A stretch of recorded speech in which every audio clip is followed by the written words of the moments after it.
हापूसचा आंबा खूप सगळ्यात महाग असतो. हापूसचा आंबा सीझनमध्ये तरी ह्या आंब्याला चांगला खूप रस असतो, गोडवा असतो. आमरस करायचा असेल तर पातेल्यामध्ये एखाद्या पॅनमध्ये तुम्ही त्याचा सगळं रस काढतो, खरवडून घेता. काढतो म्हणण्यापेक्षा मी मुद्दाम खरवडून घेता हा शब्द काढतो. आणि शेवटी काय उरते, कोय.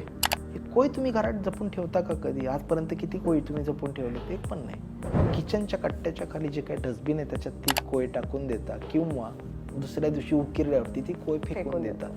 काही लोकांचं आयुष्य तसंच असतं. जेव्हा त्यांच्यामध्ये रस गोडवा होता त्यावेळेला आपण खरवडून पातेल्यात काढून खाल्लं. आणि जेव्हा त्यांच्यात काहीच अंगावरती शिल्लक राहिलं नाही, त्यांची जेव्हा कोय तयार झाली एक तर डस्टबिनमध्ये टाकून दिलं, नाही तर उकिरड्यावरती फेकून दिलं.